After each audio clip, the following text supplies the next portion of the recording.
The air froze in my chest as I stared at the bank statement in Grant's office. A transfer of $180,000 to a company I'd never heard of, Haven Sun Holdings in Panama, glared back at me from the page. My fingertips turned white against the paper's edge, pressing so hard the corner crumpled beneath my grip. Behind me, the antique grandfather clock that had belonged to his family for generations ticked with cruel precision, each sound marking another second of my 17-year marriage dissolving into something unrecognizable. Time seemed to stretch and contract simultaneously. The warm afternoon light streaming through his office window felt suddenly harsh, exposing not just the document in my hands but the elaborate architecture of lies I'd been living within. My throat closed as though the air itself had turned toxic. This wasn't just money, it was proof. The polished desk, the carefully arranged family photos, the awards on the wall, all of it nothing but an elaborate stage set for a performance I'd mistaken for love. My name is Olivia, I'm 42 and a former marketing professor. This is the story of how I dismantled an empire built on lies. For years, I'd believed my life was the kind most women envied, an elegant home overlooking the Cumberland River, a successful husband who provided everything, and what appeared to be perfect security. I once taught marketing at the University of Tennessee, loved my students, and believed in helping them find their voice. Grant used to call my passion charming, until the day he decided I didn't need it anymore. "You should rest," he'd said, his hand on my shoulder. "You've earned it." And for a while, I believed him. I believed that his concern was love, that his guidance was protection. But rest slowly became confinement. My paycheck disappeared into our joint account. My credit card limits shrank without explanation.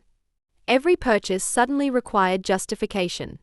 "Do you really need that?" became the question that followed me through department stores and grocery aisles alike. Rachel, Grant's mother, had a way of making her control sound like wisdom. She ran the White Hope Foundation and reminded me often that her son's success was the family's pride. "You just need to protect his image," she'd say during our weekly lunches. "That's how a good wife helps her husband." Her voice always carried the quiet authority of someone who believed her own lies completely. I didn't see the trap forming until it had already closed around me. I was no longer a woman with a voice or purpose, just a reflection of the man I had married. The illusion finally shattered on my birthday last month. Rachel handed me a Target gift card, smiling as if it were a remarkable generosity. Minutes later, she turned to Vanessa, Grant's new assistant, and clasped a diamond bracelet around her wrist. "For all your exceptional work," she said. The look Grant gave Vanessa wasn't professional. It carried the quiet spark of something that had already begun. The mirror in the dining room caught us all, Rachel glowing with pride, Vanessa radiant with victory, and me, faded and almost invisible in the background of my own life. That night, I understood with perfect clarity that the perfection in our home was never love. It was control disguised as devotion, and I was done mistaking one for the other. My investigation began with that bank statement, left carelessly on the table after Grant had fallen asleep. When I asked about the $180,000 transfer the next morning, he smiled without looking up from his coffee. "It's an investment," he said casually. "You wouldn't understand the paperwork." His tone was the same one he'd used for years when he wanted to make me feel naive, incapable of grasping the complexities of his world. But I understood enough. That afternoon, when he left for work, I photographed every page, the amounts, the signatures, the routing numbers. They told a story he didn't think I could read. When I compared them to the Foundation's tax records available online, I found Rachel's name listed as the approving signature for multiple international transfers. A few nights later, another piece of the puzzle appeared in Grant's email drafts, a message from Vanessa. "The Foundation's transfer is complete. We'll move the next set Monday." Just a few words, but they tore away the last layer of denial. I wanted to call someone, to scream, to tell the world what was happening. Instead, I stood before the mirror in our bedroom. The woman staring back wasn't crying. She was calculating. Everything I had built, every late night helping Grant polish presentations, every contact and idea I had given him, he had used it all not just to succeed, but to hide what he truly was. In the bottom drawer of my desk, I found an old notebook from one of my students. On the cover was a sentence I'd written years ago during a lecture: "Knowledge is the only thing they can't take from you." I ran my fingers over the faded ink, and for the first time in years, I believed my own words. When I closed the laptop that night, the house was silent. The glow from the city lights spilled across the river and into our bedroom window, cold and steady. The truth was no longer in Grant's hands. It was in mine, and this time I knew exactly what to do with it. Grant left before sunrise the next morning, saying he had an early meeting at the bank. The lie was easy to spot. He never went anywhere without his phone charger, which remained plugged in beside our bed. The silence he left behind felt heavier than usual. I waited until his car disappeared down the driveway before walking into the one room he'd always called off limits. "This office is my world," he'd told me countless times. I was about to find out what kind of world it really was. The blinds were half open, spilling faint blue light across the room. Dust floated like snow in the still air. Every folder on his shelves was perfectly arranged, too clean, too deliberate. These weren't the belongings of a man running a business, they were the carefully constructed facade of someone planning an escape. I pulled open drawers one by one until the bottom one stuck halfway, refusing to move. When it finally slid open, I saw it, a crimson folder stamped White Development Subholdings LLC. The name was unfamiliar, but the legal representative printed in black ink wasn't. It was Grant. Each page inside listed properties bought and sold in 3-month cycles, all in cash. Properties that officially belonged to the Foundation's Community Housing Initiative. As I photographed each document, my hands were surprisingly steady. This wasn't just tax avoidance or creative accounting, this was systematic fraud, laundering money through a charity meant to help people in need. When I finished, I slipped the folder back exactly as I'd found it and returned to our bedroom. There, I opened my laptop and created a new email account under a name Grant would never connect to me, the name of my first student who had failed his class. Then I sent an anonymous tip to the FBI's Financial Crimes Division with one attachment, a PDF of everything I'd found so far. That evening, when Grant returned home, I greeted him with the same quiet smile I'd perfected over years of pretending. We ate dinner, discussed his day, and planned a charity gala as if nothing had changed. But everything had. The woman sitting across from him wasn't his obedient wife anymore, she was his reckoning. Over the next 6 weeks, I built my case meticulously. Each morning after Grant left, I searched another part of his life. I catalogued wire transfers, photographed signatures, downloaded emails, and recorded conversations. My marketing background and years of helping Grant with his presentations had taught me how to organize information effectively. I became the most dangerous thing a criminal can face, someone with nothing left to lose and everything to prove. I learned that Rachel had been diverting foundation money for years, using the charity's sterling reputation to hide embezzlement that funded their lavish lifestyle. Vanessa wasn't just Grant's mistress, she was an essential part of their scheme, handling the paperwork that kept the money flowing. The most devastating discovery came during week 4. In a hidden safe behind Grant's desk, I found documents showing that the house I lived in, the home I'd decorated, maintained, and loved, wasn't even in our names. It belonged to a shell corporation registered in the Cayman Islands, another piece of their elaborate fraud. That night, I wept not from heartbreak but from fury. They hadn't just taken my career, my independence, and my dignity, they'd made me complicit in their crimes without my knowledge. Week 5 brought unexpected complications. Grant began noticing small changes, a moved file, a document slightly out of place. He started locking his office, changing passwords, watching me with sudden suspicion. During a weekend dinner party, he poured wine with false warmth while whispering that he wanted to see how long I could keep pretending.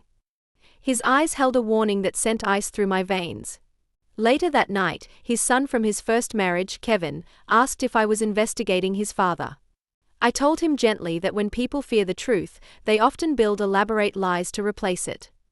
His expression told me he already knew more than he admitted. By week 8, the walls were closing in. Grant cut staff and changed every password in our digital lives. One morning, I opened an email that Vanessa had mistakenly sent to me, OW Panama transfer confirmation. She'd meant to send it to someone else, another OW, Owen Wilson, one of their business partners, but the attachment revealed every hidden account they'd established. I forwarded it directly to my FBI contact before Grant could discover the error. That afternoon, I received confirmation that they were building a case. They just needed one more piece of evidence, proof that Rachel knew exactly what was happening. I closed my laptop, watching the city lights cut through the darkness.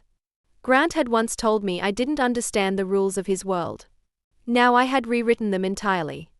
The morning of the hearing arrived. I made my way to the downtown courthouse, my evidence safely in my attorney's possession. Mr. Patterson had agreed to represent me pro bono after seeing the extent of the fraud I'd uncovered. The courtroom was packed that Monday morning. Every seat filled with reporters and the polished faces of people who had once toasted our marriage. Grant sat in the front row beside two lawyers who looked as expensive as his suit, the same confident grin carved into his face. Behind him, Rachel clutched her Hermes bag like a talisman, and Vanessa sat beside her, poised, still believing in the illusion they'd all helped build. I walked in quietly, wearing a simple gray dress and no jewelry. Let them see weakness, I thought. Let them underestimate me one last time. Grant's attorney started first, his tone smooth and rehearsed. Mrs. White has no career, no assets, no contribution to her husband's success. She only wants his money. Each word landed like a deliberate wound, but I remained perfectly still. Then my attorney, Mr. Patterson, stood slowly. He placed a sealed white envelope on the judge's desk. Your Honor, this is a supplemental document submitted by my client, verified by the U.S. Attorney's Office. The room froze. Grant frowned. Rachel leaned forward. Vanessa stopped breathing. Judge Eleanor Green opened the envelope, reading line by line. Her expression shifted from confusion to disbelief, and then, most surprisingly, she laughed. A sharp, ringing laugh that broke the silence. Oh, this is good, she said. This is very good indeed. Grant's voice cracked. What's happening, Your Honor? Judge Green looked up. Mr. White, according to federal reports, your wife has been cooperating with the FBI for 2 months. All your shell accounts, your foundation transfers, they're now part of a federal case. The doors opened. Agents entered with warrants. Vanessa stumbled to her feet, claiming ignorance, but the judge's voice was ice. Signing falsified documents makes you an accessory, Ms. Donovan. Rachel screamed that her son was innocent, but the judge cut her short. Her signature was on the Panama files too.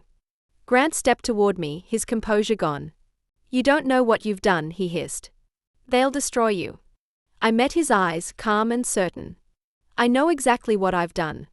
I'm taking back the life you stole. The flash of cameras lit the room as the agents escorted him out.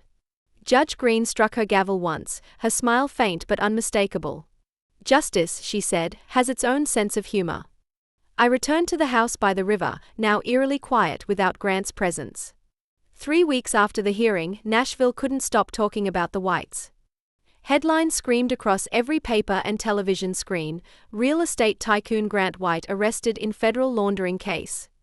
White Family Foundation under investigation for fraud. The city that once admired them now treated their name like poison. I watched it unfold from the quiet of the house that would soon be sold as part of the asset forfeiture. The silence felt foreign, almost heavy.